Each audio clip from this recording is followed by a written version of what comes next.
Hello to all of you. Welcome back to another video lecture. So, uh, so again, we will be focusing on electric charges and fields only. And so this topic is charging by induction.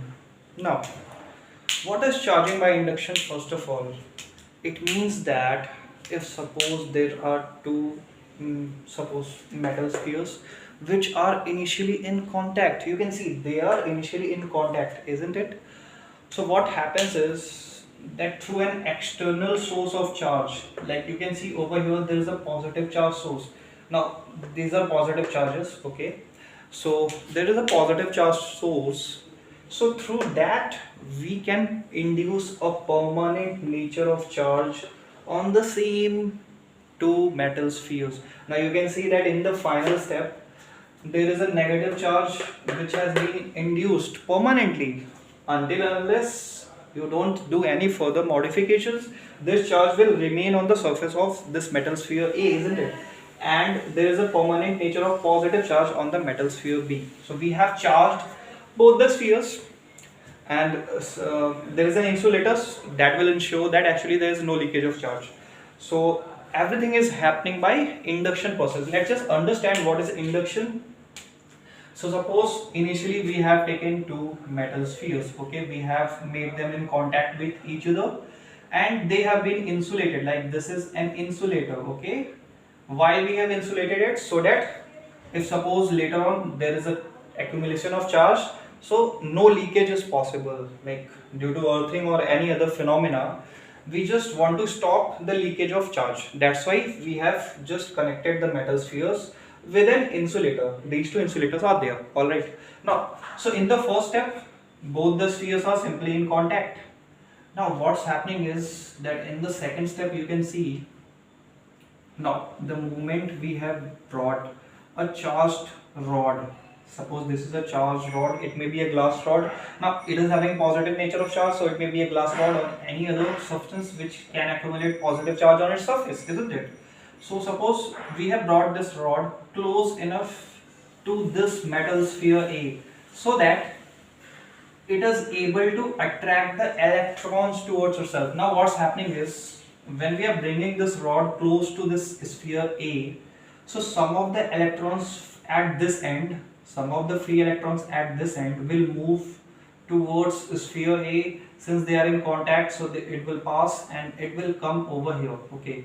So the electrons have actually accumulated over here. So what's happening is that this will remain because it is under the influence of this positive charge, alright. Now if electrons are moving from here to here, so there is abundance of charge over here, so negative charge. In the same manner there will be scarcity of charge on this side from where the electrons moved. So that is why due to the scarcity of charge, positive charge will develop over here. And by scarcity of charge means scarcity of electrons. So when there is scarcity of electrons, positive charge will accumulate, right? So this is up till the second step. Now let's just move to step C, or the third step. Now what is happening is, up till here there was contact, okay.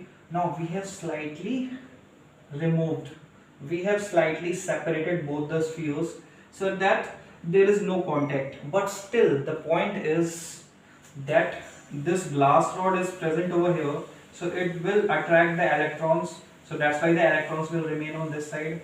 And since they are close enough, okay, and there was already a positive charge over here, so it will remain over there only because it's everything is connected to the insulator, so there is no leakage possible. Now the point is, the moment we remove this source of positive charge, the external source of positive charge, what will happen then? The moment we are removing this, now since they are separated, both spheres A and B are separated, but the separation is not large enough. So what is happening is that these two positive and negative charges they will start to attract towards each other. Why? Because this distance is not very large, it is still that much of distance due to which attraction is possible. That is why you will see that this electrons will move on this side and this positive charge will move on this side. So negative and positive charge are now close to each other. Still they are insulated, so no point of leakage is there. Okay. Now in the last step, now what we have done is, excuse me.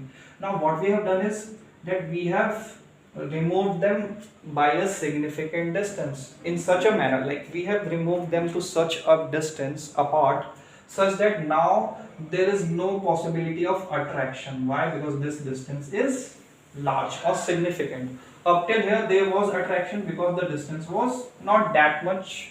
Okay, the distance was less. Now what will happen in the end?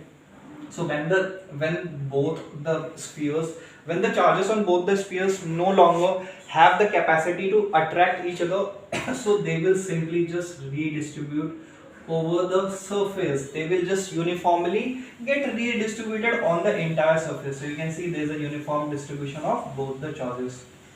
So this is called as charging by induction through an external source. Excuse me.